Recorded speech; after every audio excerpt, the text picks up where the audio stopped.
If you're enjoying these videos, subscribe. Let YouTube know that I'm doing a good job by subscribing to the channel. Plus, you'll get notified when I have new videos coming out. And finally, if you're enjoying what I'm doing, give it a like. Just click on that thumbs up, and that way YouTube knows that you like it, and they'll pass it along to other people that might enjoy my content as well. I really appreciate it. Thank you again. Let's get started.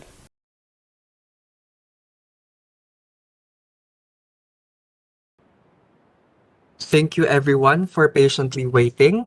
Good afternoon and welcome to the Advancing Innovations in Science-Based Farm Production Systems, the role of state universities and colleges in modernizing, industrializing, and professionalizing the Philippine agriculture food systems online symposium. I am Marvin Surya of the DA Bureau of Agricultural Research, and I will be joining you all as your MC for today. So before we formally start the program, I would just like to acknowledge our participants coming from our state colleges, state universities and colleges, our beloved scientists, researchers, and technical staff working on SUCs, our government agencies engaged with SUCs, our DA key officials, DA TAG and SAGE, DA national agencies, DA regional offices, CHED, DOST, and partners from NGAs and private sector groups from CAMP, Go Negosyo, PICAFI, and PSIA. And of course, everyone here, thank you for participating and joining our symposium for today. To formally start the program, our honored guest for today first served as the Secretary of the Department of Agriculture in 1998. In his short stint, the agriculture sector registered an unprecedented growth of 9.8% despite the harsh El Nino, which today is still unmatched. After 21 years, he was once again called to serve the department and to elevate the Philippine agriculture with his new thinking approach and establish a food-secure Philippines with prosperous farmers and fisherfolk. Despite the numerous challenges, the sector remained afloat with the implementation of the Plant Plant Plant program launched at the onset of the worldwide pandemic. In the coming months, the agriculture and fisheries sector will continue to grow, reboot, and survive under the 1DA holistic approach as the department pursues major programs and activities that will pave the way to attain a modest agriculture sector growth of 2.5%. Friends, ladies and gentlemen, our servant leader, DA Secretary William Manong Willie Doliente Dar. A warm round of applause, please. Wala yung kain, WebEx, sorry, yes sir.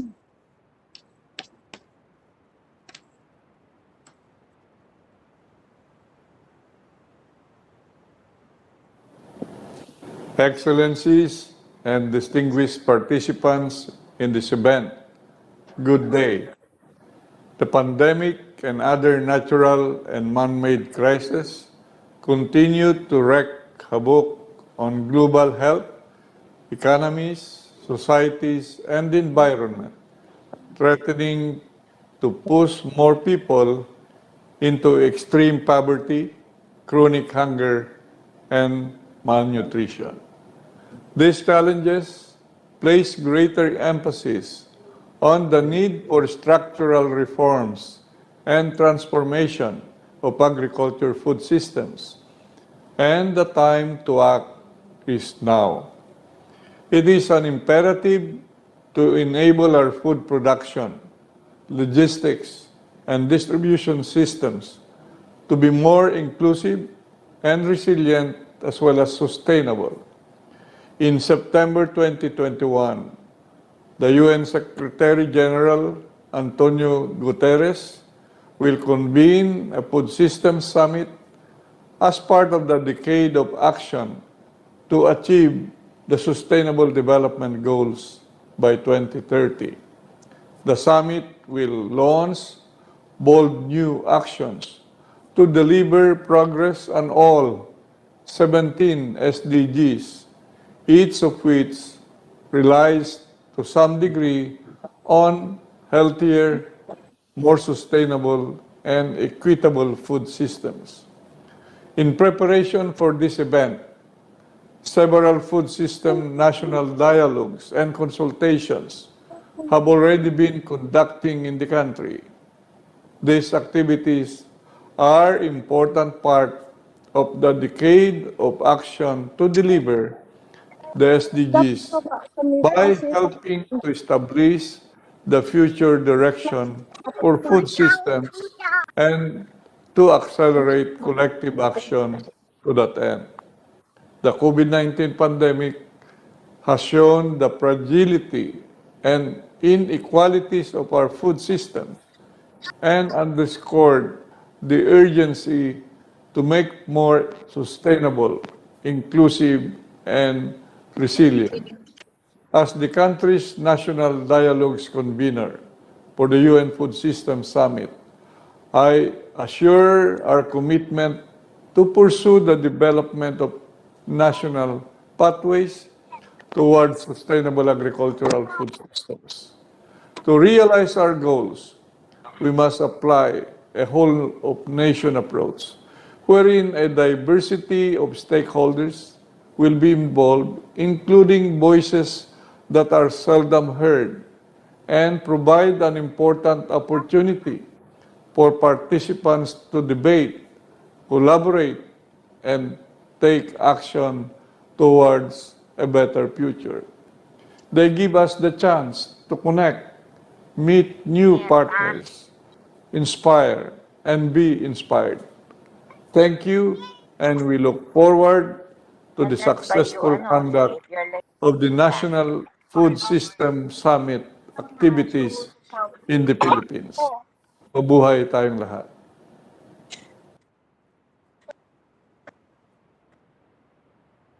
All right. Thank you for that wonderful message, Secretary Dar. Before we proceed with our program, let me just give a few reminders to our participants. Please kindly mute your microphones to help keep background noise to a minimum and to prevent disruptions during the symposium. Thank you very much. Moving on, also here with us to deliver a key message is the Undersecretary for Policy and Planning of the Department of Agriculture, USEC Rodolfo V. Becerra, to be represented by ASEC Noel Padre. Please Thank give a you warm very round of much. applause and welcome to ASEC Noel. Thank you. Thank you very much. I am representing USEC today to deliver his message. As the Secretary said earlier, the UN will be conducting the 2021 UN Food Systems Summit in September 2021. And related to this, the Philippines will be conducting its own National Food Security Summit in preparation for this initiative by the UN. And this activity by the Department of Agriculture is one of a series is one of the series of activities that we are conducting in partnership with the international and national offices in preparation for this National Food Security Summit National Dialogue, which will be held next week, and ultimately in preparation for the UNFSS in September.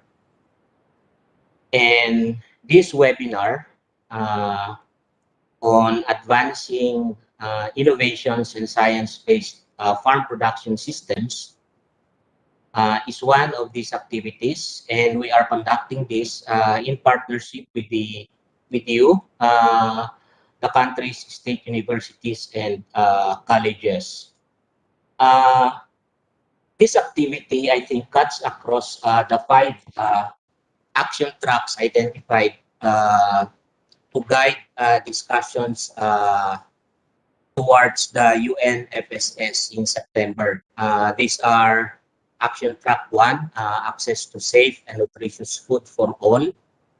Action Track 2, sustainable consumption.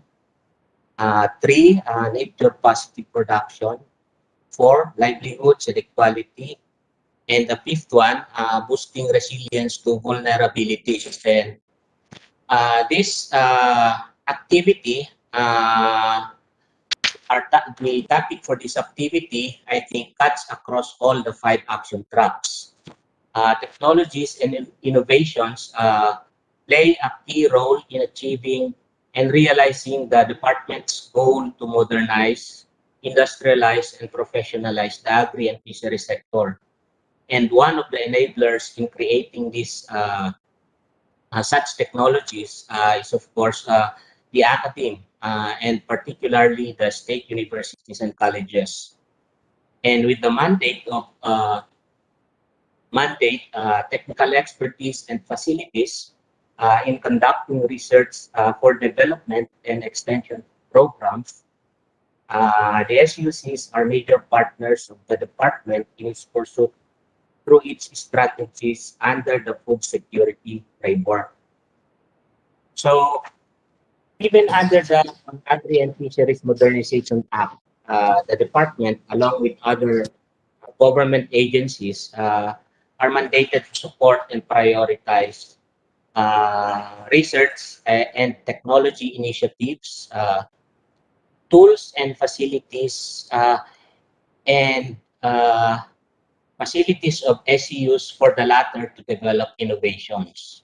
So the SUCs in the country have been partners of the government and the private sector in developing available tools for in various segments in the value chain, such as, for example, crop varieties, animal breeds, farm inputs, and other technologies, including value-adding food products. So, providing these available opportunities for SUCs adapting innovations in food systems, uh, it is important to provide a venue for the SUCs to increase their awareness and strengthen their collaboration through possible partnerships with the private sector. So we are conducting this webinar for that. For this activity, the objective is for the webinar to inform the stakeholders in the role of the SUCs in developing and providing available innovations and technologies contributory to a sustainable and resilient food system. Specifically, first, present the salient contributions of the SUCs on the agri and fishery sector. Establish the roles of the SUCs in agri-fishery sector strategies and the food systems framework. And three, initiate potential partnerships among the state universities, colleges, the DA, and the private sector in pursuit to modernizing, industrializing, and professionalizing the agriculture and fishery sector. So we hope to achieve these objectives, and perhaps we can uh, have a productive discussion to generate outputs like uh, listing of generated technologies and innovations of the state universities and colleges that are aligned to agricultural modernization, industrialization, and professionalization, and recommendations and agreements to further define the roles of the SUCs in the modernization, industrialization, and professionalization strategies, and to identify possible collaborations of the SUCs with the Department of Agriculture and the private sector. These outputs will, as I said earlier, will be treated as inputs to the national dialogue that will be conducted in preparation to the UN Food Security Food Systems Summit in September. And we are expecting to obtain these inputs today. And so we thank the Bureau of Agricultural Research for is spearheading this activity together with the DA's Agriculture Dialogue and Information Network Group Program Office, as well as our resource speakers from the SUCs, led by the presidents of the PASUC and ACAP as resource speakers during these activities. So I will stop here, and uh, I hope to have a productive dialogue with you this afternoon. Thank you.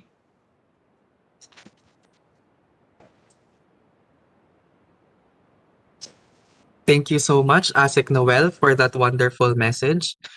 All right, so I know that everyone is very excited to start the program, so please allow me to introduce our first speaker for today's online symposium. So our first speaker is an academic leader and manager, an established researcher, an innovator, and an advocate of disaster risk management, and an ASEAN engineer, and also a full-fledged professor. He has a master's degree in electronics engineering and a doctorate degree in management.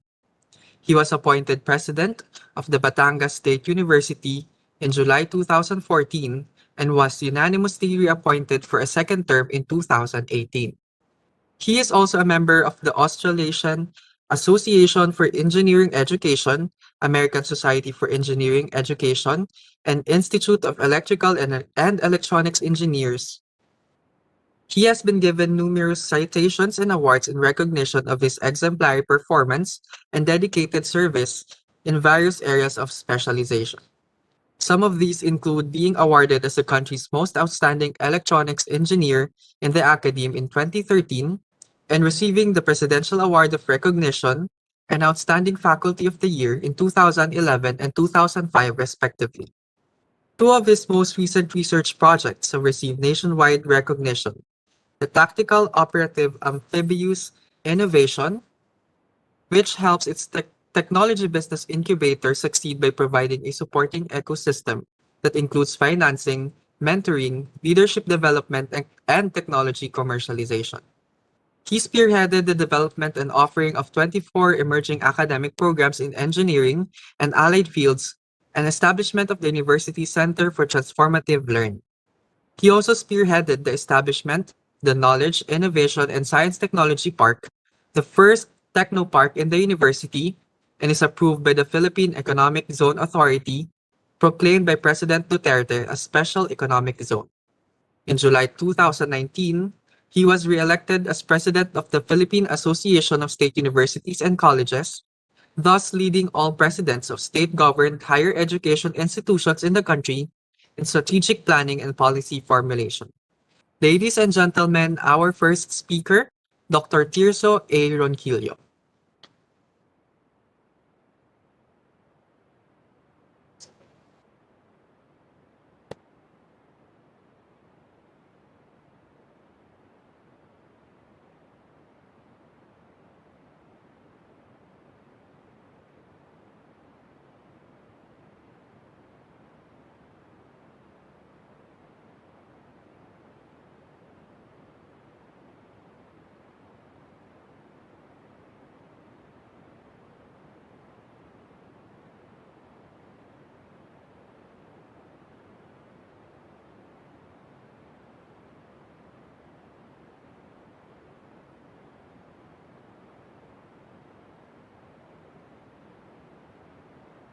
Hello, good afternoon. Can you hear me?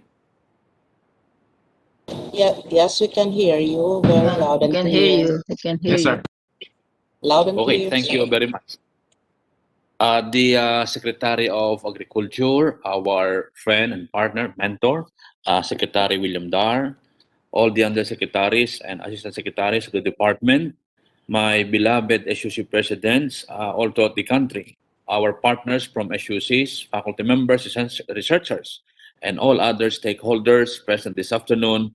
A pleasant day to all of us. Today we are happy, SUCs are happy to join again with the Department of Agriculture in this summit, a very timely summit, just to present and cite or describe the role of state universities and colleges in agri-modernization, professionalization, and industrialization in the Philippines.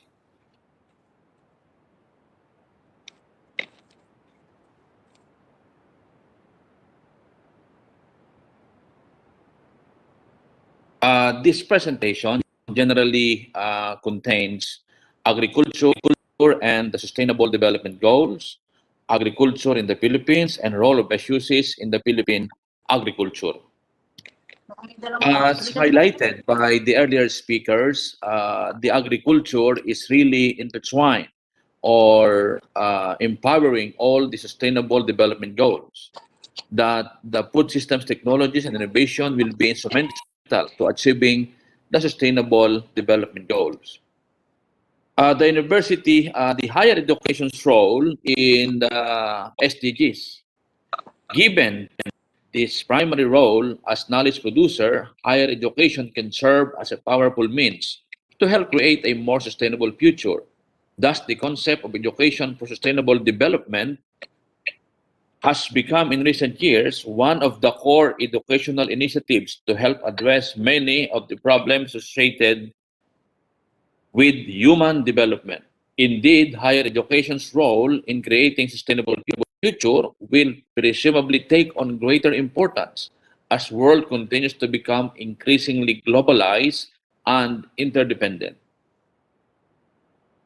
Uh, we can claim or we can say that agriculture is the common thread which holds the 17 SDGs together.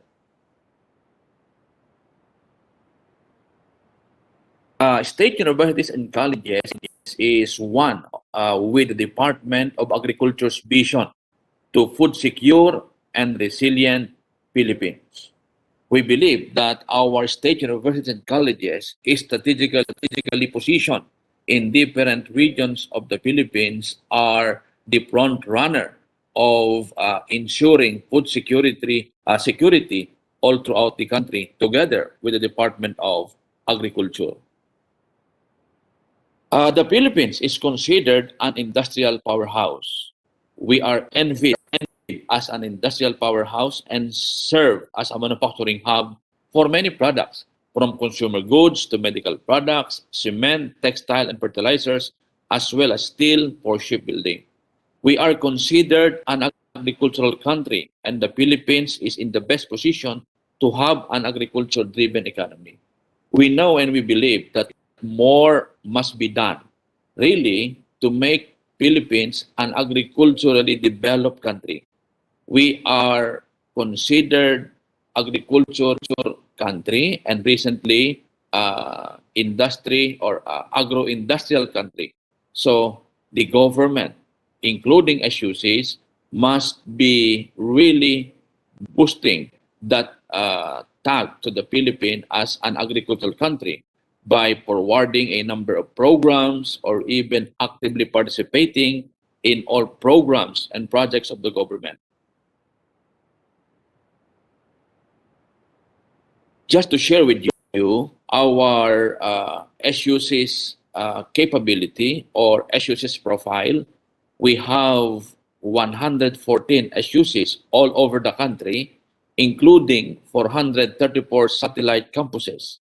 And out of this, more than 80 of our SUCs are offering agriculture or agriculture-related programs. We have more or less 1.3 million students enrolled in different 114 SUCs, being molded by 74,000 permanent and temporary faculty and non-teaching staff. We are also administratively supported by 34,000 job order and contract of service workers, including part-time faculty. We are happy and proud to be able to produce 250,000 graduates annually on the average. So that is the power of our SUCs to support the Department of Agriculture in really boosting agriculture in the country to ensure food security. Higher education institutions in the Philippines, especially SUCs, play a key role to the needed transformative change in the Philippine agricultural food systems. Now, why?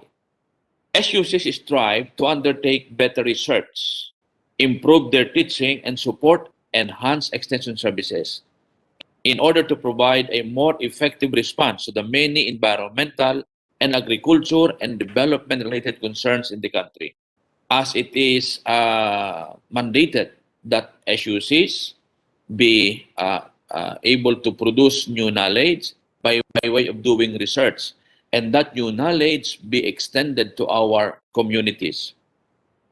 SUCs are adjusting their programs, accommodate new topics, as well as teaching and learning models to forge new partnerships with stakeholders.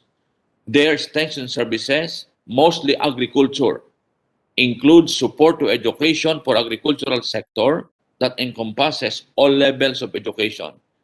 Agricultural SUC's research, development, and linkages aims to become or to be community-based response to rural and urban agricultural problems.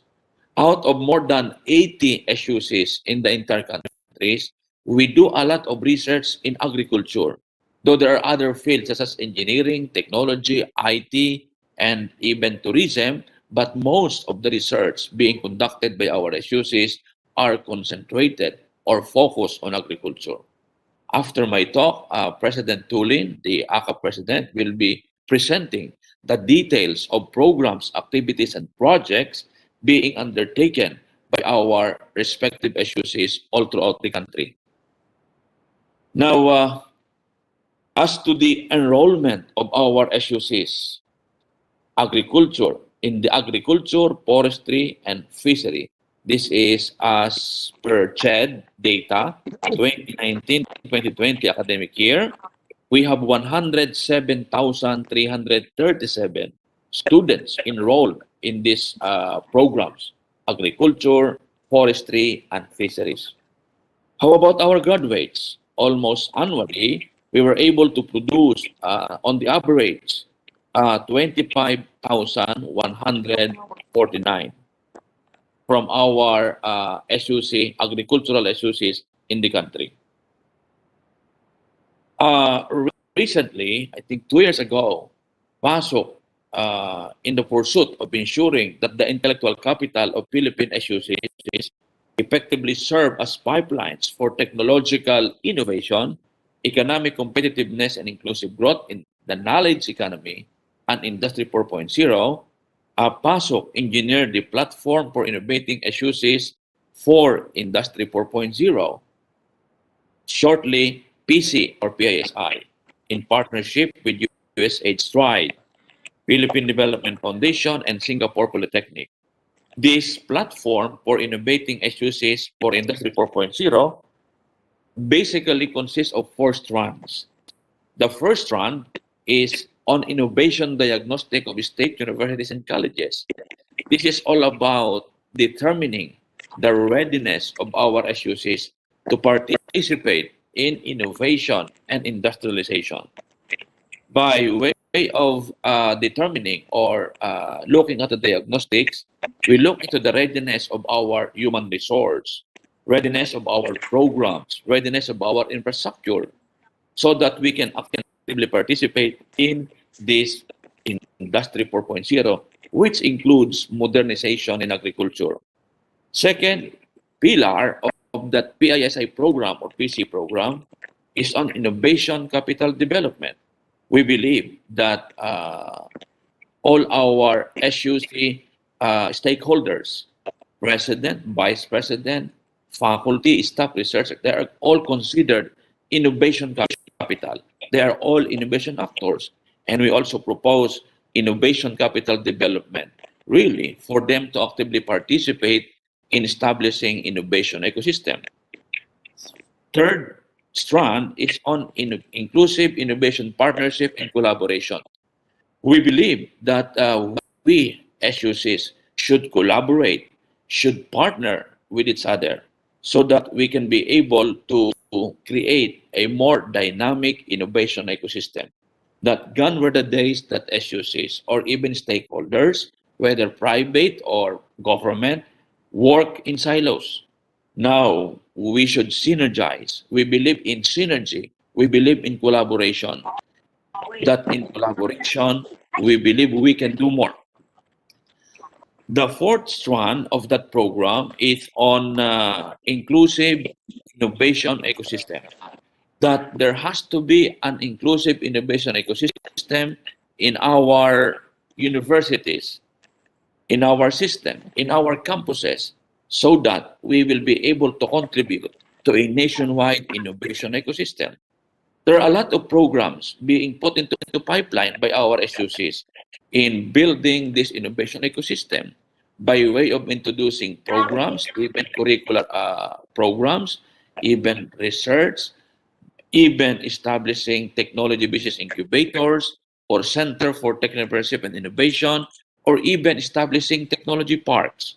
A number of our SUCs are now developing their idle lands so that it can be further developed into agro-industrial park or even science park or even IT park, so that we will be able to establish a wider, a bigger, inclusive innovation ecosystem.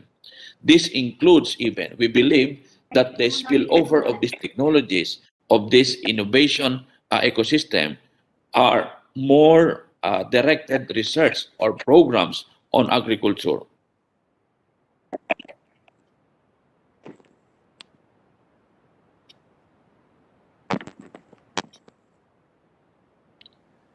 A number of our SUCs already have received training or are beneficiaries of training from different partners that we have, specifically from Stride and even from partners in Taiwan and in Singapore. Now, with the many concerns of governments, we believe that all government agencies, all government institutions have different concerns, have different constraints and limitation. And we always point it out to budget. That is common challenge to all of us. But giving the necessary financial support to SUCs, we believe it will help produce a workforce that will support our industries and companies, which in turn propel the country to inclusive growth and global competitiveness. We are all familiar with uh, the Republic Act 8435, the Agricultural Modernization Act, which includes, among others, the research and technology infrastructure funding for SUCs. That really, this highlights the participation of SUCs for research and technology infrastructure building. Also, that Republic Act, that AFMA, highlighted the identification of post-harvest and even continuing agriculture and fisheries. Also, that highlights scholarship programs, but as you may know, the promulgation or the implementation of Republic Act 10931 provides a democratized access not only for agriculture students, but even to students from other disciplines. But as we all know, the government provided a lot of funds to support our students and even universities as a whole in agriculture. That agricultural modernization also includes, among others, provision for state universities and colleges to focus on the development of the capability of LGU extension service. That SUCs, our SUCs, we know, have a lot of programs that supports the capability building of our LGUs. And we know that our SUCs are very active on that.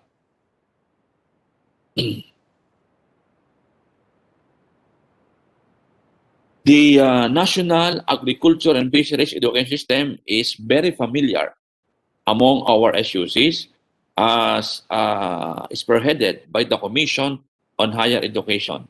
The CHED Memorandum Order number 18 and 32 series of 29 or 2009 and JED Memorandum Order number 25, series of 2010. This mandates National University and College of Agriculture and Fisheries and 84 Provincial Institute of Agriculture and Fisheries for this program. Now, what are the ways that we can explore moving forward? We believe that we need to strengthen collaboration and long-term partnership between Department of Agriculture, private sectors, and SUCs. And this summit, this forum, I think is strategic to achieve this goal. So we need more summit, we need more discussion, we need more platform so that we can share ideas, we can share programs even, we can share information on how we can move forward. Programs and projects co-creation. We are thankful that the Department of Agriculture recently has a lot of programs that are being implemented with state universities and colleges. Even infrastructure support and development for agriculture, forestry, and fisheries colleges. Because if we really believe that we need to secure food, we need to ensure food security, we have to invest more. We have to invest in our SUC to boost our capability. We need to invest on infrastructure. We need to invest in programs on research. We need to invest on human capital development. So these are the ways forward that I think all of us stakeholders should really espouse together, that this should be a whole of the nation approach, that SUCs cannot do it alone. One department cannot do it alone. But if we come together, we are certain that food security can be a certain. So thank you very much.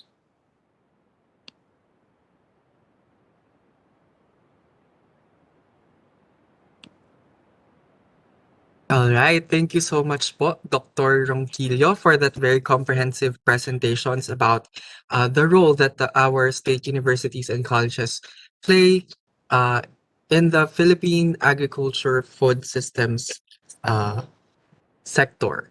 So I know that you have a lot of questions in mind. So if you mind, we are just requesting you to park those questions for now because we will save them for later when we have our open forum. So, but you can now start chatting those questions through the chat box here via WebEx, or if you are watching through Facebook, you may also comment it in the comments section. So let's move on to our next speaker.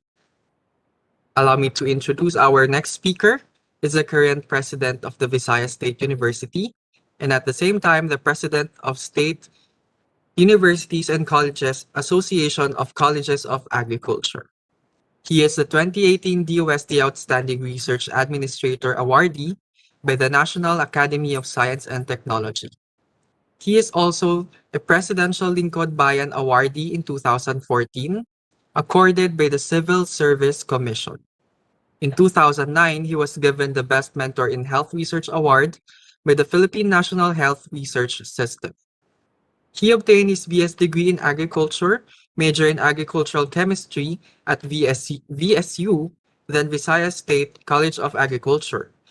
He earned a Master of Science degree in Biochemical Engineering from the University of London and a PhD degree in Biotechnology from Nagoya University, Japan.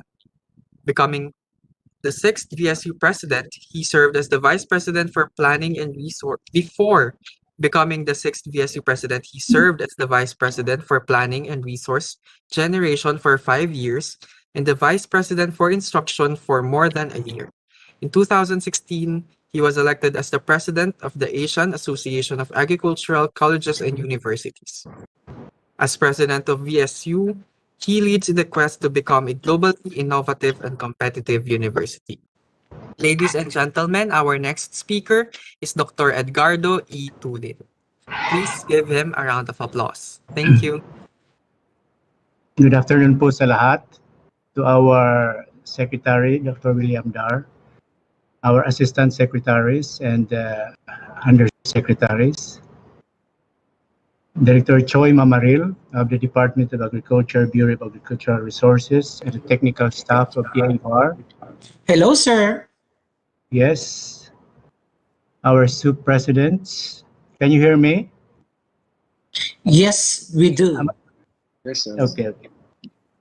Our SUP presidents who are attending this webinar, President Tersu Ronquillo, our PASO president, the other stakeholders, and everyone listening to this very important activity.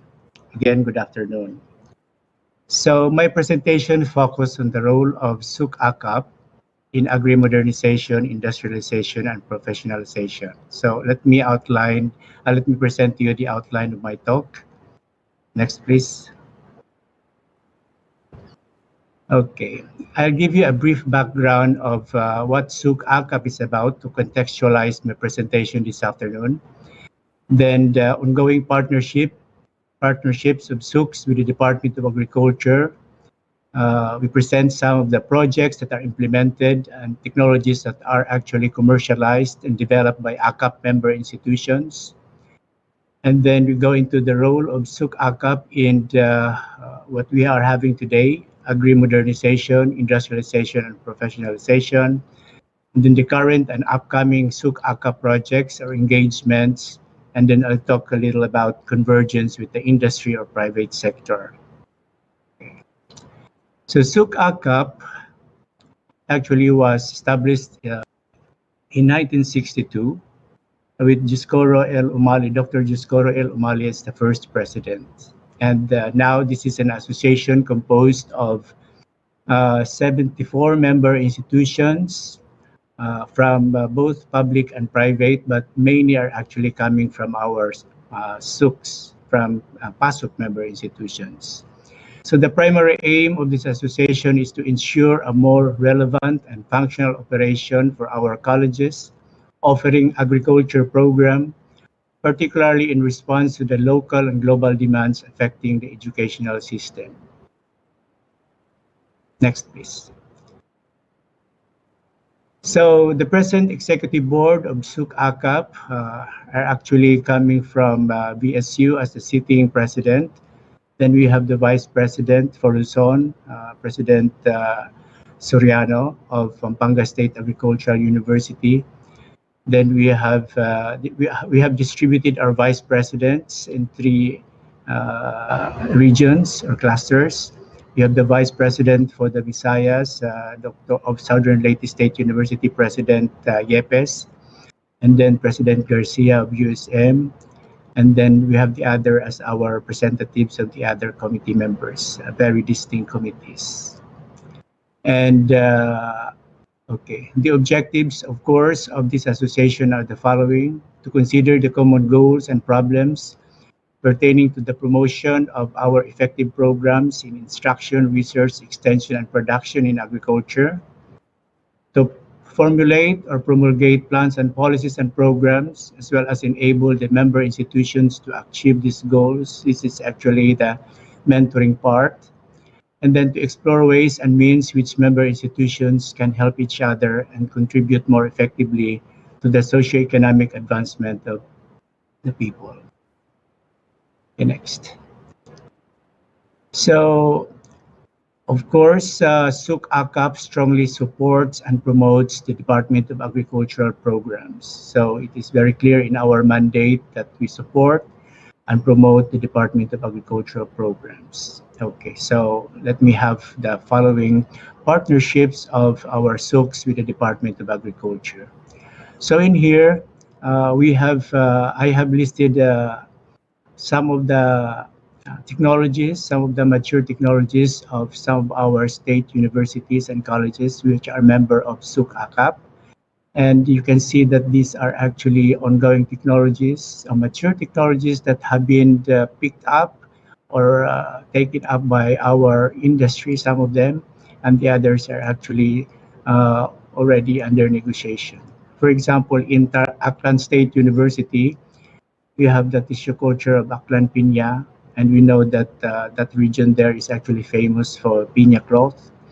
And they also have the technology on the natural dye extraction and application technology on fibers and cloth. And then the next one, we have the Cagayan State University.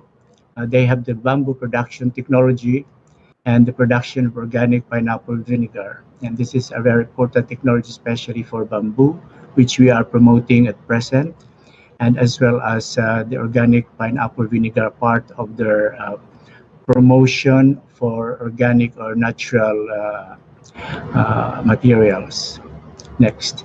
Also from Cagayan State University, they have developed a number of machineries like the mechanical peanut pod stripper, comb sorter, and then the peanut sheller or sorter, and then the peanut bulk storage system. So this is a technology generated. I think this is a mature technology from Cagayan State. And I think these are already picked up by industries for use by our private companies or the industry. And then next university, we have the Camiguin Polytechnic State College. They have the natural farming technology and also technologies related to the production of indigenous feeds and indigenous food crops. So you see, as I will show you later on, these are the contributions of our DA partnerships with the state universities and colleges. So next we have the, next please, Capi State University. So Capi State University, we have the calamansi juice extractor. And this is already being taken up by a private investor, St. Joseph Food Products of Rojas City.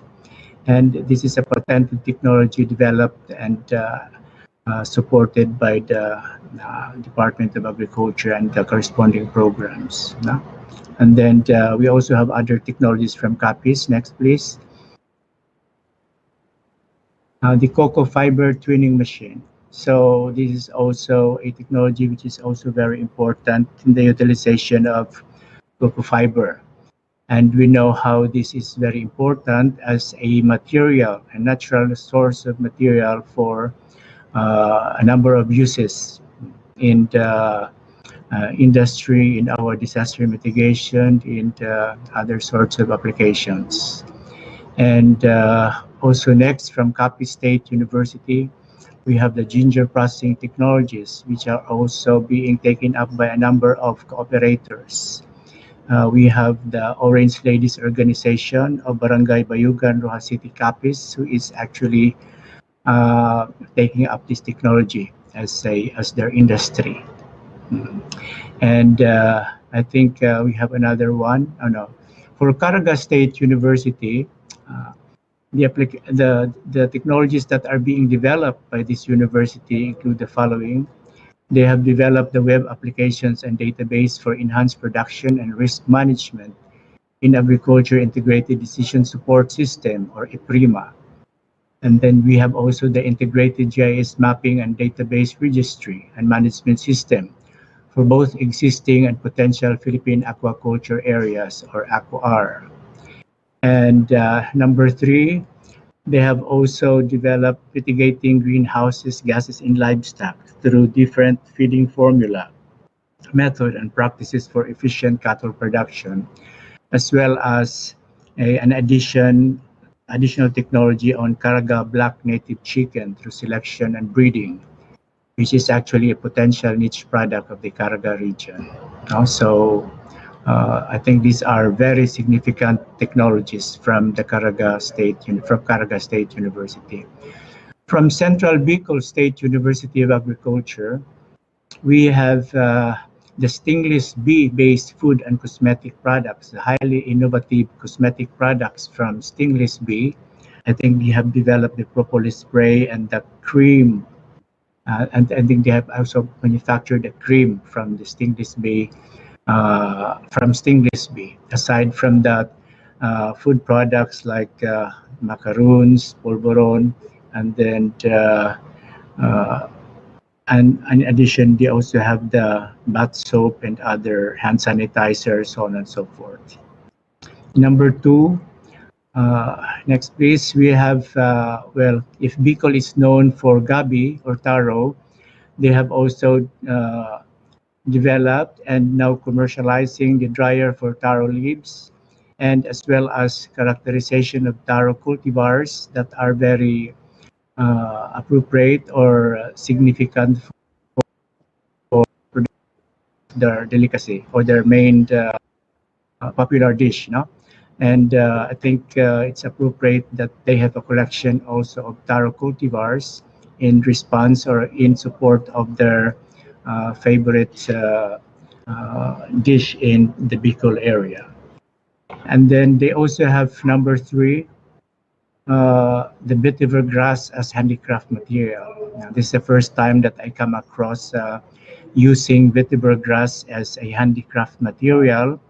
And I think it's commendable that the Central Bicol State University of Agriculture is able to make this product an alternative source of livelihood from vetiver grass. So in addition to its use as a feed ingredient, I think it can also be used as a handicraft material. Good innovation. Next one. From Isabela State University in the north, of course, they have developed the cacao products. This is a highly innovative product also from cacao. Value addition of our native or traditional tablea, and these are also highly popularized now. In fact, some of these products are already, I think, imported, exported. No, very good products from Isabela State University. And then aside from that, the next one, Isabela State University also have other products like the development of a non-invasive pregnancy detection kit for goats, so for livestock. So if you see that, you know, they must have taken this as a very important technology to detect goats for breeding and also for production. And they have the can chevon, which is also of export quality. And they have a goat semen processing system using soybean lecithin as the base extender, and a peanut sheller as well as a cassava chipper with tumbler. So these are the machinery part of the technologies that were generated from Isabela State University. Next one, the Mariano Marcos State University also based agricultural products. We have varieties of garlic, the INSIC 2017 or the MMSU GEM, and then we have the glutinous corn, the NSIC 2018 from MMSU. Then we have also the Pigeon P also from MMSU, the NSIC ICP 735, as well as the other varieties or the other varieties, agricultural commodities that have been developed, and MMSU has let this approved by the National Industry Council. No? And these were actually through a series and long time research of the research personnel or research arm of Mariano Marcos State University. So the next one, we also have from the Mountain Province State Polytechnic College, the MPSPC compost, cataloging of the heirloom rice in the Mountain Province, and botanical insecticide and the integrated crop management in response to climate change impact in the Mountain Province. Next one, we have the Romblon State University, the fabrication and commercialization of tiger grass pollen remover. And this is also the first time that I come across this innovative technology. You see, they actually make brooms, and so they have to remove the pollen from the materials in making the broom. So that's why they developed and commercialized this so-called grass pollen remover, so that when you buy the broom, and then these are being used in households, they are now freed from the pollen, which cause allergic reactions. And we also have bamboo connectors. So, yeah, there are still, of course, there are other universities that have technologies, but in the interest of some of the submissions that were not handed on time, and also because of the short notice, we were not able to get hold of the many technologies that our SUCs, our 74 SUCs are doing, are making, are producing, and in fact, many of them are already commercialized. So anyhow, it's very good. I think I have to fabricate all these things. I have to document all these things and maybe make some handbook out of these technologies so that our industry takers can maybe use this as a reference material. Okay, the next one, I think, okay, next please. Okay, not to be missed, from my university, of course, I will present here our vacuum fried jackfruit, also the dehydrated jackfruit. We have technologies for the Tarus wine. This is actually from taro or gabi. Next. Then we have commercialized and the Makapuno biscotti is a product actually from our Makapuno. And then cookies and chippy from root crops, from cassava and sweet potato. These are already ready for commercialization. In fact, some are actually being commercialized and sold in the market, although at a limited capacity. Next one, please. And then, of course, our kamote chips, cookies, cocoa cookies, Makapuno strips, and Makapuno mango jam. Next. And then we have also technologies for tissue culture of the queen pineapple, and then the coconut tissue culture lab, the bamboo tissue culture, abaca power stripper, and the plant power shredder, to name a few of these technologies. And so I'm sure there, again, as I said, there are other technologies that are actually mature from our state universities and colleges. Next one, please. So the role of SUC-ACAP in the, let me present now, next one. So these are some of the, I would like to focus on what we are doing and what has the association been doing with regards to our role in the professionalizing and modernizing our agriculture and agriculture graduates and the agriculture professions. So we ensure that the agriculture faculty in all SUC-ACAP member institutions are capacitated or trained to be able to educate further our agriculture students. And then we initiate programs and projects that will assist or support our agriculture students or graduates to venture in agripreneurship so that they can apply agri-modernization techniques. And you will see later on what we are doing on the ground. And we link and coordinate with various agencies and support their projects that will benefit the colleges of agriculture in all member institutions, as well as their agriculture students. Okay, next. And then we assist, initiate, and convene proposal writing, especially for the SUC-ACAP member institutions, a project that will also benefit other institutions which are assisted by the SUC-ACAP institutions which are not yet COE or COD. And then we endorse or support the proposal to CHED NAFES or NUCAP for possible funding. So these were the five primary things or initiatives or goals that ACUP are actually doing. Okay, next one.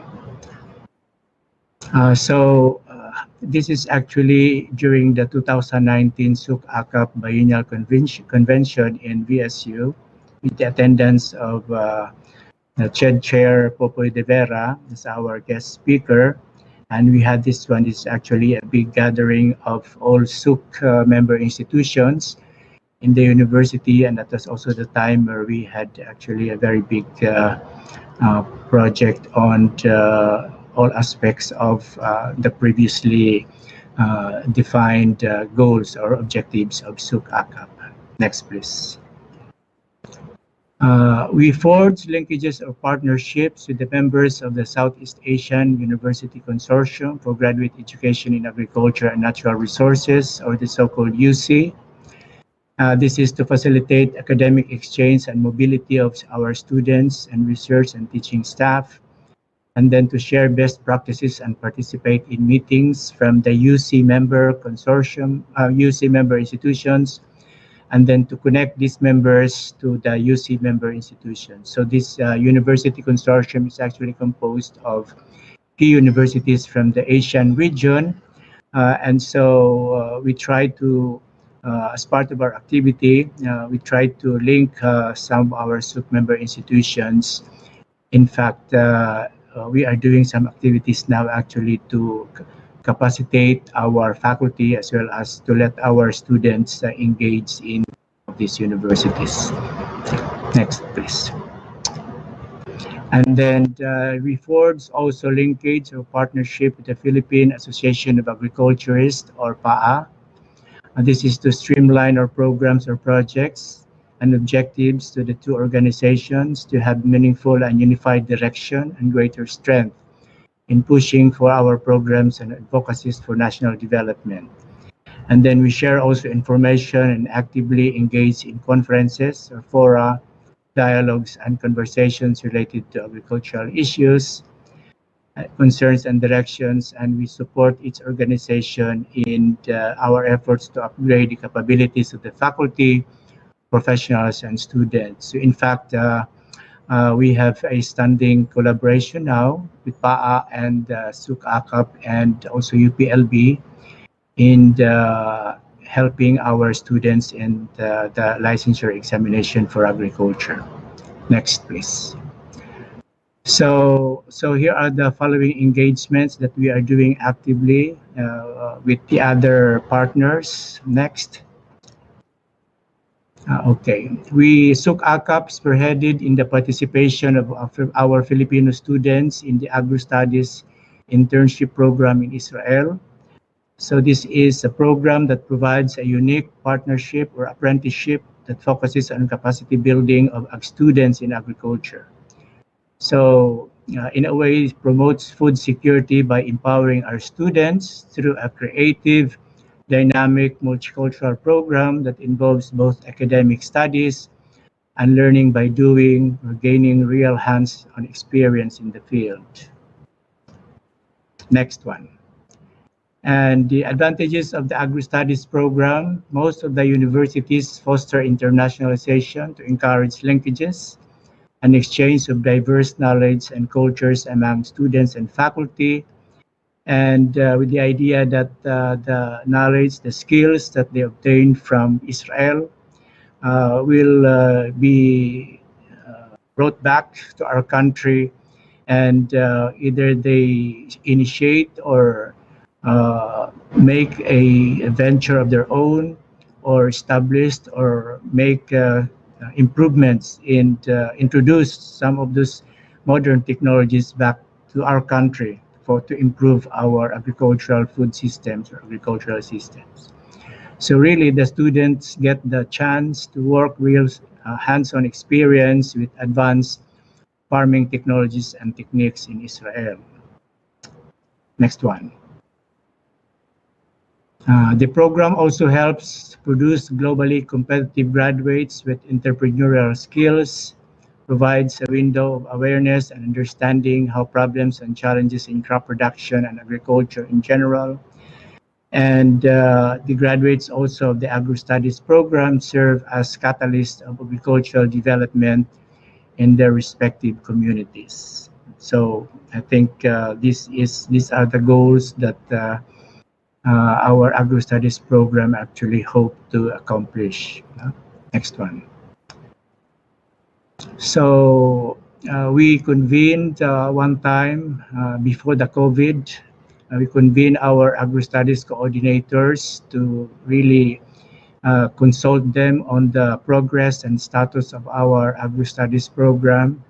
Of course, there were issues and concerns of our students and our coordinators, and we tried to address them so that many of these concerns can be actually addressed and taken care of by the host university or host organization in Israel, as well as our universities here sending our students to Israel. So next one. So for example, in 2019, before COVID, We had a total of 599 students, 529 male and 73 female who were sent to Israel from 30 different SUK member institutions as actually enumerated here. Sorry, this is too small to be accommodated, but just to give you the figure, there were nearly 600 students sent to Israel. And you have to imagine that when COVID broke in 2020, we had to send all the students back to the Philippines. So you imagine the logistics that we had to face during the early part of 2020 when we had that COVID, no? So we had to bring all the students back to the Philippines. So thanks, of course, to Tarlac Agricultural University, to Dr. Mercado, and of course to CHED, who were very instrumental, to Chair Popo de Vera and the others who were really very supportive on the bringing back all the students to our country. No, those were just one of the setbacks in sending our students because of that pandemic. Okay, next. We have a capability enhancement and online training program among our SUKS faculty for agriculture and fisheries and agriculture-related disciplines. This is in collaboration thanks to UPLB, which is actually to capacitate our agriculture faculty for the LEA review classes. So we are still doing this now, in progress. And the reason here is, the idea here is for our agriculture faculty to be capacitated once again and using, of course, shared experiences with that of the UPLB experts and other experts in the field of agriculture and its subclusters. And we actually did this during the last year, no? During last year when COVID was, during the time of the COVID area. And then the other activity that we have and we are still doing, next please, is actually on our students. Next one. This is still part, okay. Our SUK ACAP initiated online LEA review classes. So this is as a way of helping professionalizing our students in agriculture. Our experience shows that the passing percentage of our BSA agriculture students still remain low. So SUK ACAP, especially in the COVID times, initiated an online review classes to help our agriculture graduates to pass the examination. And this is actually an ACAP UPLB collaboration. With the help of UPLB and the UP Open University, we harmonized our review materials. No? Of course, we have observed that UPLB has nearly 100% passing in the licensure examination. So who else would better help us to harmonize our review materials than them? So taking advantage of this, and of course with the strong support of UPLB, with the then Chancellor Sanchez and now Chancellor Camacho, we are actually almost in our preparations for harmonizing, and hopefully by August we will start our online review until October, of course with our President of PAA also helping us organize and very instrumental in putting all this together. Okay. Next. So this is the online review preparation meeting. Of course, along the way, we have a lot of concerns and issues, but we are doing this and we are making sure that all these arrangements are actually helping our students and our SUKs obtain a higher percentage passing for the licensure examination. At the same time, to capacitate them on the 6 areas of the specializations of agriculture that are contained in our LEA. Okay, next one. So we are also having a collaboration with CRCA, of course, as I mentioned earlier. This is also a capacity building project with CRCA and SUK-AKAP.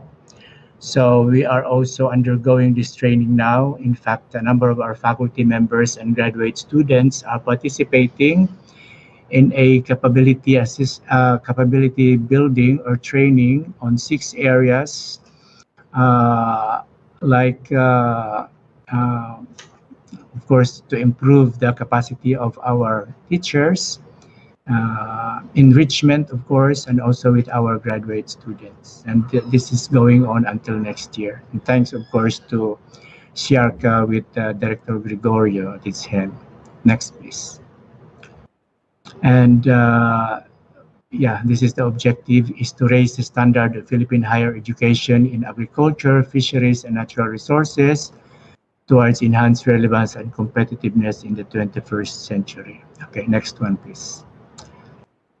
And just recently, we are developing with USEC Medrano as the front runner of a University Student Entrepreneurship Development Program, or USAD. This is a DA-CHED ACAP Convergence Initiative. This is still in proposal stage, and we're actually doing this for the SUK member institutions in the hope of actually enticing or helping our students, agriculture students, to become entrepreneurs or become really engaged in agriculture-related discipline, entrepreneurship, and start up business for agriculture. So this is what this program is about.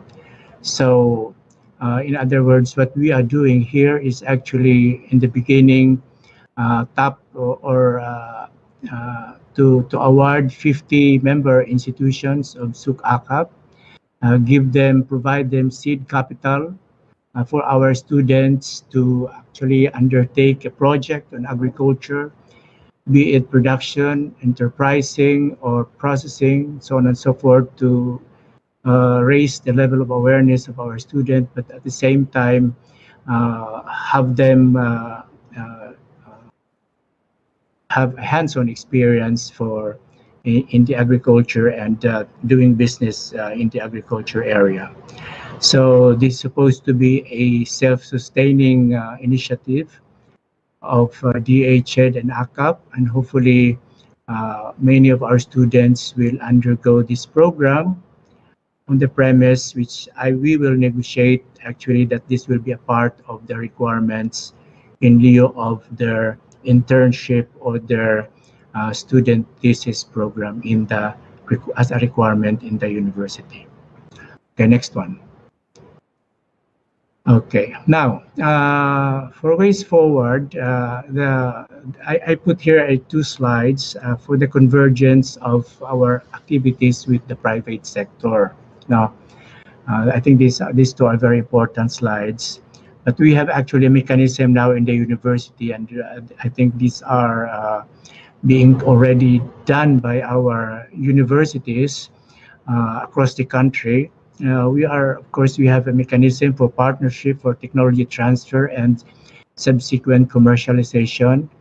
The universities are open actually for commercializing the products that are mature in the university. Of course, this is very important so that our technologies can be transferred to the industry, to private sector.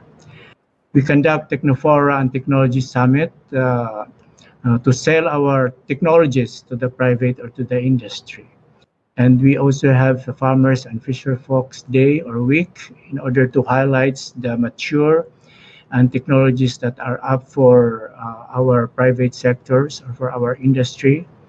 We have many of our universities have well-defined intellectual property and protection office to make all these formalities and to make all these arrangements on hand. And then, of course, technology business incubation in partnership with the SOOCs. Some of our bigger SOOCs have TBIs already in place. They have already a number of technology business incubators on hand. And I think many of them already have matured or graduated incubators that are already in the market. And of course, as part of our mandate, we have extension offices in our SOOCs for technical assistance. And the USTs also have need centers established in SOOCs, and many of these need centers are actually also agricultural based, and technologies can also be found in these SOOCs. Next one. And of course, the other one is that we are implementing in some of our programs for agriculture is we are integrating entrepreneurship into our curriculum. It may not be one course or one subject matter, but actually for agribusiness, for example, of course, this is a course, but in some other areas, we try to make entrepreneurship as part or be integrated in our curriculum so that our students can also be aware of this one. And if I may, the last bullet, my observation until this time, from my own personal point of view, is that our universities, unlike other countries, like the US, for example, there is really a long history of tradition in the US that the universities and industry are closely actually tied up. In the Philippines, I don't think that is the case because our nature, industry is there when, and so it's really something that we have to work on, no? And whereas if there is really a close, also for example in Japan, many of the industries are actually putting their men into the universities for technology development. I think this is a good setup. And an innovation institute to promote public-private collaboration on translational research would also, to offer assistance for startups would also be very good, I think, as a part of a strategy, perhaps in our, we may call it in some other names, but the point is, I think we really need also very big investment for industry. I think this is the last slide, and I think I did. Thank you very much for your attention.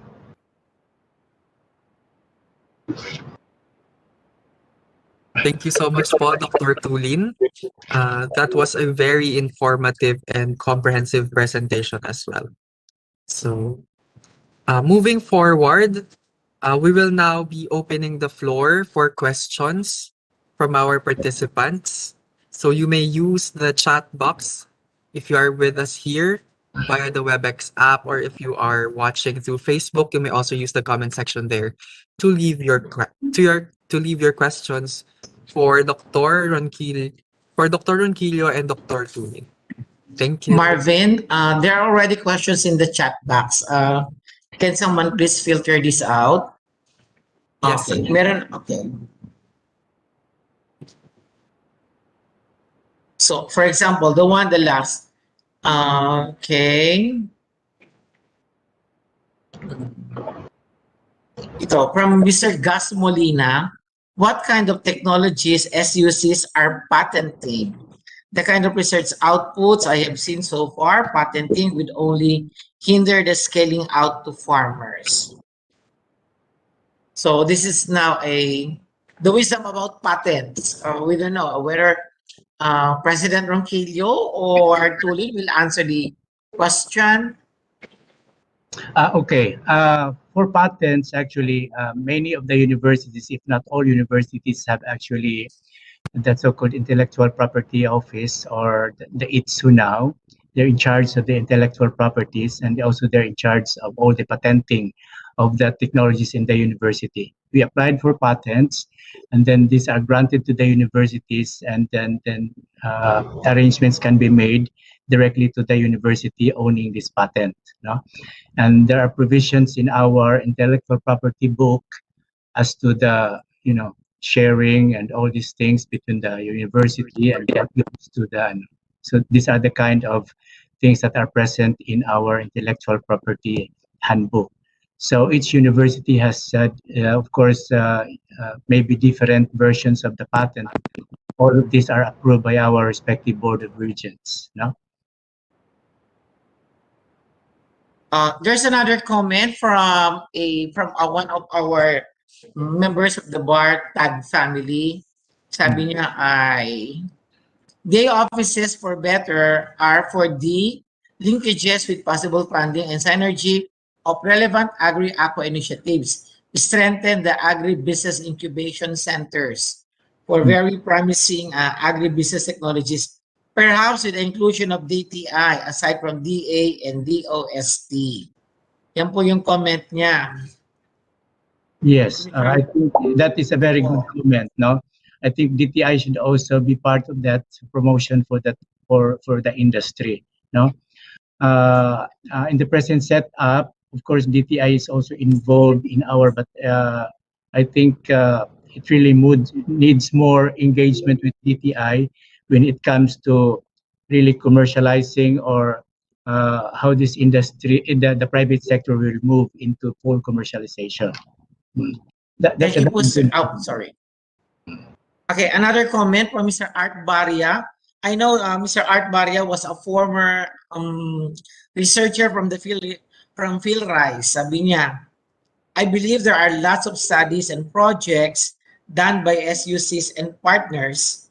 The challenge is doing R4D and ensuring that before starting any such activity, the assumption is that an industry off-taker should already be part of the endeavor beforehand. With this, in R4D investment should have immediate ROI. My other concern, if we really want to ensure ROI, how much of DA bar R&D investment have been translated into actual technology adopted by the industry and consumers, farmers, skills rich? I would like to answer from the part of bar. Meron naman, we have some, but in terms of numbers, how many they are, extent, that is really a very good question that we don't have answer at the moment, Art. Pero siguro it's good to look at, baka naman ito ay isang wake-up call para sa bar kung makikita namin, kung masasagot namin yung tanong mo. Siguro we'll commission something on this para malaman namin kung ano na nangyari sa investment sa bar from the time na ito ay ginawa o kung meron anumang available datos, Art. This may be a wake-up call for us. Thank you, Art. But again, this is this question now or comment from Sir Art Baria on. Meron munang taker bago gawin yung R4D. Yes, may I just make some comment also. I think the first statement was actually that's the ideal, no? That's the ideal because that's true. For any technology to be developed, we must have already the taker in mind. That's an ideal setup. But what happens now in our universities is actually siguro part of our academic responsibilities. Actually, also our own share of research, no. But we must understand also that the industry. I mean, in other countries, for example, I'm not sure if that is not really applied here in the Philippines. The industry is always in close with the universities. That's why the university know what technology in the industry needs. No, in other words, there is really a close association. Although we claim now, that's my personal assessment, although we claim now that the industry is there with us, but along the planning, perhaps, or I'm not really sure if the industry is really involved in terms of really what's real on the ground. Okay, thank you. Oh, sorry. Yeah. So, from Mr. Gus Molina, sabi niya, rewards for university researchers are very much based on technical publications and reports to donors. Then, R4D should aim, use, and impact by the next user. Totoo to, sir. for you to become an academician or a scientist, talagang yung publication po lagi ang tinitingnan. Siguro siguro another usapin ito on matters of ano nangyari kasi na-publish mo? Ang ganda-ganda, technically good. So sabi niya, yung impact. Hanggang doon na lang ako, Sir Gus. Okay, maybe I can give a short comment on that. Thank you, sir. While our previous matrices being adopted really put premium more on publication, now the evaluation also changed this time, that we are giving points even on patent, we are giving points on industrial designs, even utility model. But there are some realities on the ground. Since it's difficult to patent, faculties are very clever. They will just even make 2 or 3 publications easier than 1 patent. After all, when you add the points, it's even more than a patent. Let's say, for a patent, it's, let's say, 15 points. For 1 publication, it's, let's say, 5 or 10 points. One might go for 3 publications because if you sum it up, it's still easier than to have 1 patent. But you are true. You are correct that we need even to change now the point system, that more should be given to those commercialized, those adaptive technologies, rather than publication. Maybe we can put more points on those commercialized products, patented product, or patented outputs. Okay, wow. Thank you, sir. Meron na kaagad. So, any other questions? Yun yung mga naka-out ko lang po dito, ha? Market-driven din daw, sabi ni Mr. Art Baria. Sabi ni Sir Molina, research in SUCs, I believe, are more of supply-oriented rather than demand-oriented. Kung anong scientific strength ng university, yun ang ginagawa. May comment po ba doon? Excuse me, before you can comment on that, I'm Gus Molina, used to be also in the academy and in the R4D sector with CGIR. I'm not even, President Ronquillo, I'm not even thinking of patent as an output. I'm thinking of technologies, tools that could be used by end users, not the patented. In fact, I don't believe in patent. It will only hinder the outscaling of technologies to the farmers, especially the kind of research that you're doing. Now, if you're doing genetic engineering, identifying genes, etc., yes, you might need patent. But if you are talking about how to use cassava, bananas, those are not patented. You don't need patent. What you need is a technology that is useful to the farmers and to the end users. So I'm not thinking of patent, President Ronquillo. Mr. Gus, I believe in you. I do believe it depends on the research outputs. Yeah. Okay. Ito pa, sir, isang comment. We have to further involve the private sector, consumers, farmers early on. Thinking out of the box. Alam mo, Art, dapat talaga mag-out of the box sa kami sa bar. Di ba, Sir Gus? Dapat yung aming gagawin iniisip namin yung makikinabang na kaagad proponent na siya, hindi siya yung parang bride waiting to be, parang waiting to be the next bride, hindi. Sige, maganda to. Gagawin po namin to sa bar. Congratulations and thank you very much for holding this great symposium. Very informative. Nakakatuwa daw. But to me, it's not only thinking outside the box. It's even thinking including the box. Oh yes, we expand and we got out of the box. Most graduates of agri and fishery courses intend to seek employment either in government. Oo nga naman. Siguro nga, we produce graduates who are job seekers. We do not produce graduates na maging job provider. Ewan ko lang kina Sir Tiso, sa akin Sir Ed Tudin. Kasi sila yung nasa academe. For job providers, maybe that will be responded by our entrepreneurship or technopreneurship programs, where we are now teaching our students to become startups that maybe 3 to 5 years after graduation, They can produce their own micro companies that they provide employment. That's now how we revise or re-engineer our curriculum in the universities. Our Okay. students now are teaching entrepreneurship or technopreneurship. Technopreneur at saka entrepreneur. May I add, I think uh, the mindset of majority of our students are actually on as employees, as job seekers. And then, so I think it's time also for them to change this kind of mindset that if we aim for to become employers, then we should do that also from the level of their training in the university. Okay. Thank you, sir. Sabi dito, yung the Department of Agrarian Reform is giving land to our agri students who graduated. Can we also propose that agrarian reform can give lands to small SUCs, sulak areas whereby just for more compliance for AACO, pero sir, to having MOA with other agencies. Ganun pala ang nangyari. Mm. No We comment. cannot answer. Maybe Dar can answer. Sabi nito, ano to? To all speakers, given that SUCs have these agri-fishery programs and projects with various institutions, kumusta naman po ang participation, feedbacks, and reactions from the students? How participative are they?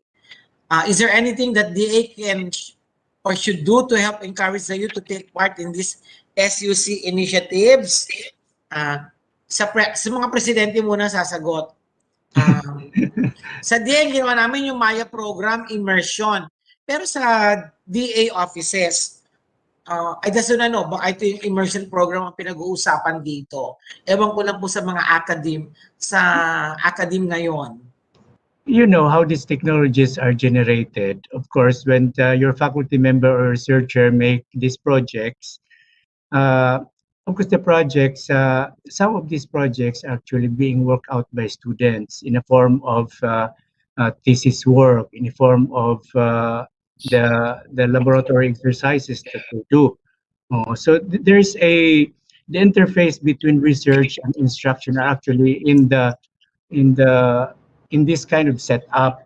So the students will still get the benefit out of this setup when the faculty is actually getting a project or something. And the output of this project, of course, is maybe in the form of technology or agricultural use technology, food product, etc. But still, we see to it that we use this in our instruction, we use this in their thesis, or we use this in their OJT requirements. Okay. Okay, report ko lang, dito sa Quezon City, it's raining cats and dogs. Oo. With the pilot, sabi ni Sir Lapitan, with the pilot implementation of the PAFES, Province-Led Agri and Fishery Extension System, SUCs will have an excellent partnership platform to be actively involved in DNLGU Agri-Aqua programs. SUCs are in the best position to be a very important contributor to the local area transformation. So new challenge po ito sa inyo, sir. Yes, that's highly welcome. Good development. Sir, matanong ko lang. Biglang ako nagtanong, paano apektuhan nga pala mga SUCs ng Mandanas ruling? Exempted ba kayo doon? No, exempted. Actually, we are not exempted. We are part of it. The PAPES being piloted in provinces are actually enjoining SUCs. And I know and I believe, or we believe, that SUCs are critical partners in this PAPES system, part of the Mandanas ruling. Ganun. So yung Mandanas may PAPES element din, True. So, actually, they are complementing each other, actually. So mga tapos yung DA naman magde-devolve ng kanilang some other functions, no? Parang ang saya-saya. Doon sa plano nga ng Mandanas, nakita namin doon sa DBM memo sa amin, parang the start of the implementation is in January 2025. Pero ibig sabihin nun, ngayon pa lang 2022, yung budget namin nire-restructure na as affected by Mandanas. Tapos meron pa yung parang pinakamalaki doon, yung paano tatanggapin ng local yung functions ng national. Parang masaya. Yeah, you know, Mandanas is my governor in Yes, Batangas. sir. Opo, naging guest nga namin si Governor Mandanas at present niya yan nung aming National Food Security Summit. Okay, so maraming salamat po. Don't join. Yes, ma'am. Yeah, Mary Ann Sayok here. Hi, si Mas Mary Ann. Yes, ma'am. Oo, didiretsuhin ko na, no. Good afternoon sa ating mga esteemed resource persons. Thank you so much. Now I get to know better, no, yung ginagawa ng ating SUCs. May tanong lang ako sa inyo.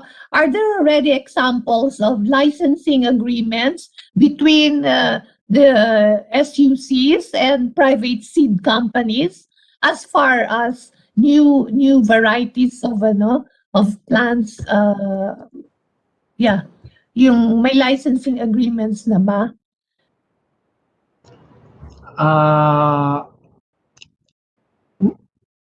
I have yet to ascertain in our IP office, but actually, we O have... yung mga kasaba varieties ninyo, halimbawa. Yes. Ang dami kasama varieties ng DSU eh. Yes, we have dispersed already our seed system for sweet potato and cassava. We have dispersed that across the country, So libre na siya. Well, parang winave yun na yung IP. Yes. Parang sige na, all na to. It's already there and hindi naman siya very minimum cost because of the transport, so on and so forth. No? Okay. Pero meron yung bawang ng MMSU. Yeah. Kasi sila Ma'am Mary Ann, seed company. Meron silang plant R4D. Pero parang sa Pilipinas ay parang hindi pa sila masyado interested o wala pang masyadong usapin dun sa mga university bred varieties na pwedeng i-license o whatever it is sa mga seed companies natin. Yeah. I asked this kasi ngayon meron kaming one licensing agreement that's with UP Las Baños. Yung Sinta Papaya, we give them royalty payment. Kaya sabi ko baka, and that's a very good income generating initiative or project for SUC. So I was just thinking kung baka meron ng ibang ganong are there available products or varieties that could be licensed by the private seed companies through a licensing agreement. Yun. Tingnan natin ang kasi ang UPLB meron silang mga bagong hybrid na talong eh. I really don't know. Siguro baka hindi lang masyadong napopromote nila. Or mas maganda yung nabibreed ninyo kaysa sa government? Ay, yung intriga? Hindi naman. Of course, ang dami ring strengths ng mga, may kanya-kanyang, specialization. But, okay. On another note, ang daming ginagawa pala ng mga SUCs. Ang ko lang, how can we, disseminate this information better? Lalo na sa mga private seed companies or in the private sector. Kasi maganda yung ginagawa pero parang hindi alam. Kumbaga, we don't have that information. Dito lang kayo nagkatagpo, ma'am, Kasi buo ito ng mga SUCs eh. Yeah. Ayan, sir, mga potential partnership with the private na to. Exactly. Alam ko kasi, ang alam ko, ang DOST, for example, has a handbook of all DOST-generated technologies. Meron talaga silang handbook. Ito namang specific for agriculture, nagko-compile pa kami pero we have not produced a material for but anytime naman yung mga universities, they can really kasi part naman din yan sa aming promotion to actually also disseminate all this information to the public. Okay. So, thank you, Doc Choi. Yes, ma'am. Salamat din po. Salamat, I have to leave. Salamat po sa atin. Yes, ma'am. Thank you. So we'll be done in 5 minutes, And ang sarap ng kwentuhan. I think this is one of the fora na naatiran ko na Ang sarap ng kwentuhan. Kasi siguro parang, sabi ko kanina sa private chat na ko sa bar, parang bar ang nakinabang. Maraming wake-up call sa amin.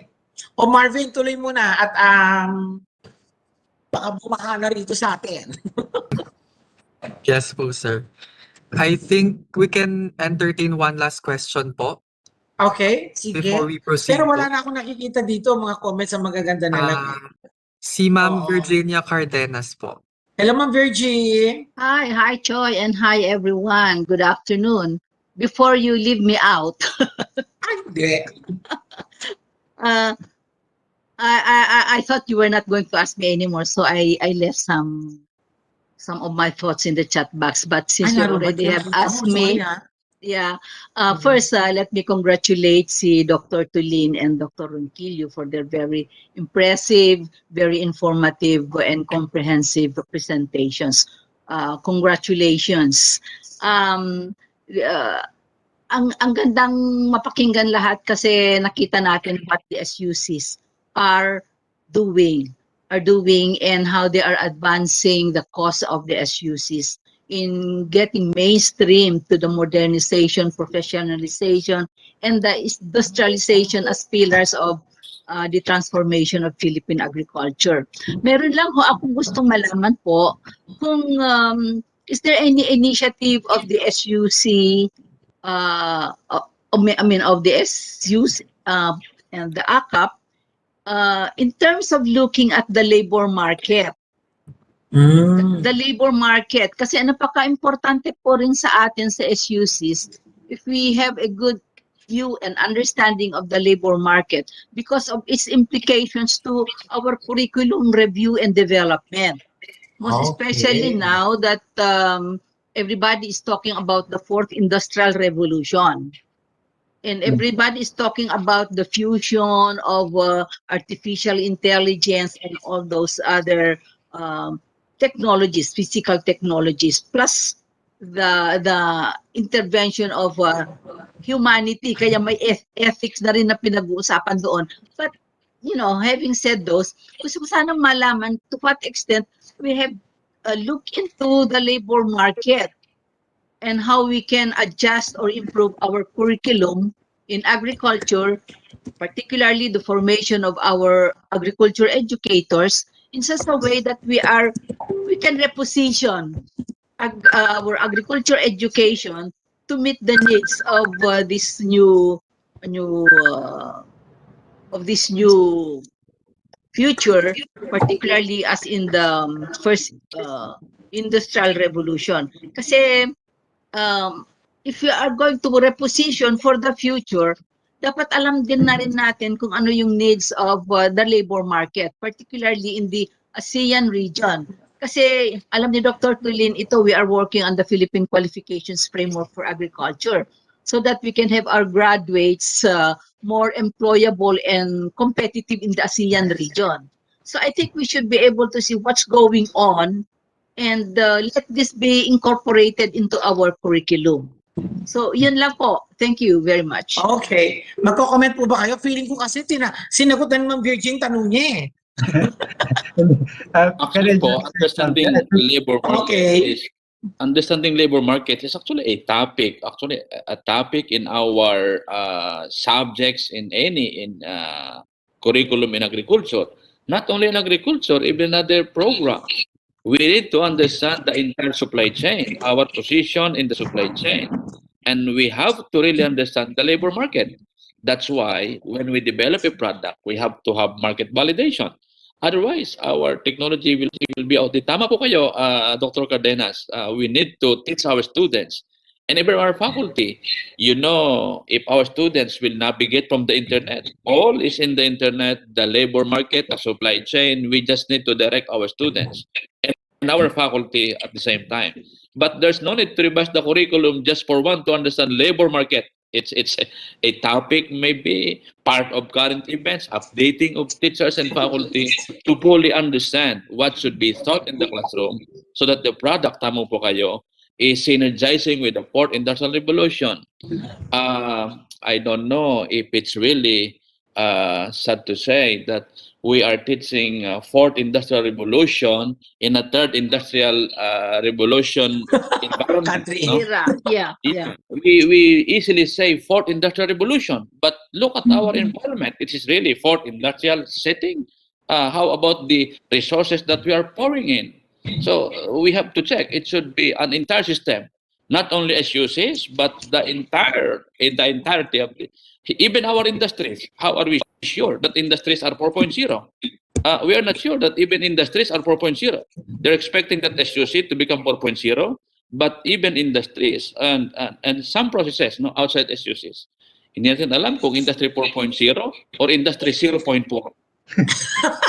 Basta, Yeah, maraming salamat, that's Dr. true. Ronquillo, ha? That's true, but I think there is a need to reposition and prepare for that.